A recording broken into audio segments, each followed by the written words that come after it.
It was the big game of the evening. Let's rush that digital audio field. Yeah, let's do it.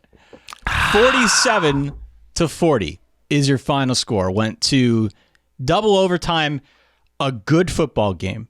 The whole way through. One of the best that we've seen so far this year. Notre Dame led most of the way. If you didn't see it, at one point, 23-10 in, I think, the third quarter. Yeah. I don't know. Whatever it was. 23-10. Yeah. At one point. Clemson comes back to tie it at 26. And eventually they end up taking the lead with about 3 minutes left. Totally predictable that this would happen. I was watching with Mama H. Thankfully, the pup was asleep and didn't seem to be too agitated by the sudden loud noises I was belting out as like Ben Skoranek would drop a wide open pass or anything like that. 23-10 in the second quarter, for what it's worth. Second quarter, thank you. Yeah. So, it seems like Notre Dame gets one final bite at the apple. It doesn't work out. They turn it over on downs. There's an odd series where... Kept their timeouts, though.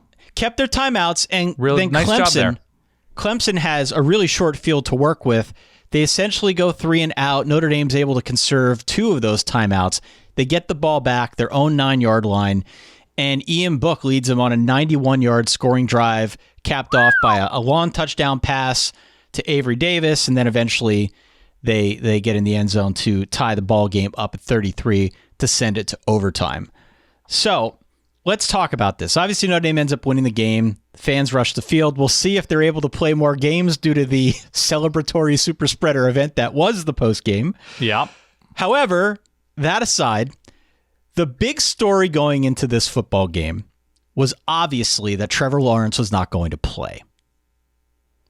Because of COVID protocols, he was there on the sidelines. He had his mask on. And that meant that we got to see our boy DJ. Take the whole last name, buddy. Take a big old bite off it. Come on. Uigalelei. Dewey? Dewey? No. DJ Uigalelei. DJ Uigalelei. Uigalelei. Nailed it. Done. Swallow and move on. Yeah. He gets in. He gets the start. And the question was, well, if Notre Dame wins, is there going to be an asterisk, right? Because Trevor Lawrence, the best player, blah, blah, blah. He's not going to play. To be honest with you, Dan, I'm not sure what Trevor would have given them above and beyond what they got out of DJ. That's because he was superb in this football game. 439 yards. He missed a couple throws, right? But by and large, he, I think, was able to shoulder the burden of that offense particularly well, especially because Notre Dame seemingly came out there on a mission to shut down Travis Etienne. Definitely. Etienne doesn't run. A lot of it falls on DJ. Again, missed a few throws. Not sure it was all that big of a step down from Trevor Lawrence. The key for the Notre Dame defense was how they controlled that line of scrimmage. They shut down Travis Etienne. His longest run of the day was something like 13 yards. Otherwise, they were just content to let DJ pick them apart. But it was reminiscent to me a little bit of the old Bob Diaco defenses where you bend but you don't break. And they gave up a few big passes, but really nothing too substantial that was going to come back to bite him in the end. So I thought it was a really good game plan from Clark Lee. The defense stepped up to the plate. And, it dawned on me watching the latter half of this game that if Notre Dame or really anybody is going to beat one of these teams that we view as a top elite caliber squad like a Clemson or Ohio State or Alabama, it's always got to be something like a 47-40. You got to get a couple turnovers. That's been the new reality, yeah. You got to get a couple turnovers. You got to get a couple stops. But if you're hoping for some sort of defensive slugfest, 9-6 Alabama LSU ain't walking through that door anytime soon. This is sort of where we're at. Notre Dame played the game, eventually got it to overtime, was able to get the W. We could talk about Ian Book and the game plan on offense and whatnot, but any thoughts based on just that matchup there, the Notre Dame defense against the Clemson offense? Yeah, I thought, well, first of all, think about your teams. If your team is not Clemson, Alabama, or Ohio State, but if your team has a backup quarterback, which I imagine they do, think about what they look like as it compares to what DJ Uigalelei looks like on the road at night against Notre Dame on network television. Night and day, file that under must be nice. Must be nice. Second of all, you said the Notre Dame defense versus the Clemson offense. That's what you're looking for? Yeah. Notre Dame dominated the line of scrimmage, really on both sides of the ball, but specifically on defense they did.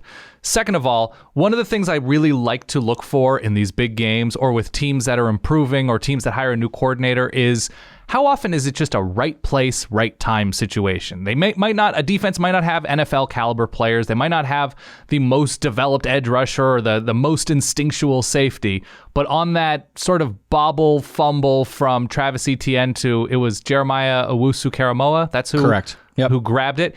Right place, right time. Give yourself the opportunity to succeed by being in the right place, right time. And that's what Notre Dame's defense, because it's not, you've mentioned it before, it's like the secondary is a list of nobodies outside of Kyle Hamilton or an unsung hero secondary. Right place, right time. Even with DJU lighting them up, those opportunities for Notre Dame came to fruition, and that's what they needed. We talked about this. It's a good defense at home against a backup quarterback, and so you are going to have spots to take advantage of. Can you? Notre Dame did. Notre Dame absolutely did. They hung around, and if we're going to transition to the other side of the ball, who is Nails? Lenny Dykstra? Lenny Dykstra was Nails, yes. Yeah. Philadelphia very much in the news, so let's go with Lenny Dykstra. Nails book. Ian Book, downfield, big moments, multiple quarters, multiple high leverage moments. That's the term I'm looking for. Sure. In that game tying drive at the end, just absolutely lights out. We used to call him Ian Chapter, at least I did. Last night against Clemson, he was Ian Volumes tie. Yeah. He was a set of books, not just a single tome. He was sensational. Really good. Yeah. He was sensational. This was the best game of his college career. Threw for over 300 yards. And I think the fast start is important to mention, too. Kyren Williams, that's the first offensive play for Notre Dame. Notre Dame has not been a fast-starting team. They came out and punched Clemson in the proverbial nose. Great to see if you're a Notre Dame fan, obviously. To your point, this is the best game of Book's career. Undeniable, full stop. And he got better as the game wore on. What was interesting to me is that Tommy Rees very clearly looked at the game tape from Clemson Boston College. Yeah. And we talked about it on this show. BC was just chucking it up, man. They were chucking it up. They actually had a fair amount of success doing it. Now, they weren't able to sustain for 4 quarters. That's why they lost. But that's the key. They were able to move the needle a little bit, just taking those vertical threats. And it was clear that Notre Dame was going to try the same thing. And because of that vertical threat, because Notre Dame had a little bit of success doing it, it opened up the ground attack for Kyren Williams because they had to respect potentially that over-the-top play. Yep. It opened up running lanes for Ian Book, and it also opened up some underneath stuff. We saw Michael Mayer getting involved, who, maybe chief among the baby Gronks in college football. They call him Baby Gronk. So it was just a really sound game plan from Tommy Rees. I thought he did well. Notre Dame executed. We did have the fumble down at the goal line that almost came back to bite Notre Dame, but thankfully from their side of things anyway, it did not. This is a really high-level football game. My guess is that we're going to see a rematch of this at some point in the future. Notre Dame also has a pretty notable trap spot against Boston College this coming week, which we can discuss on our Wednesday show. But this is a huge moment for the Notre Dame football program, and particularly Brian Kelly. The monkey has been on his back for a long time. A lot of folks saying he can't win the big one. Got to do better against these top-tier opponents if you actually want to gain some real national credibility. Yeah. And look, it's who knows what happens if they play again. Who knows what happens? Lawrence. Yeah. Who knows what happens if they play with Trevor Lawrence? But this was... Well, we might find out, Ty. It's likely that we will find out at this point if everything holds. What a year to join a conference. Normal year, beat Clemson once, go to the playoff. Nice, clean, clear path. Beat Clemson twice? Beat him twice. Yeah. Whoops. In general, and then we'll move on. We'll talk about Florida, Georgia, not to belabor the Notre Dame Clemson game. It's worth belaboring. It was an amazing game. I expected that if Notre Dame won, it would look different, and that I would come away feeling like maybe they stole one off the back of a truck. I do not have that feeling at all. That was a game that they outright won. Yeah, it was a really well-played effort by the Fighting Irish. They straight up beat them. Like I said, it might be a different game. It probably will be if Trevor Lawrence is out there the next time around, but at least at time of recording on, what is this, November 8th? Like I feel pretty good about where Notre Dame stands after that one.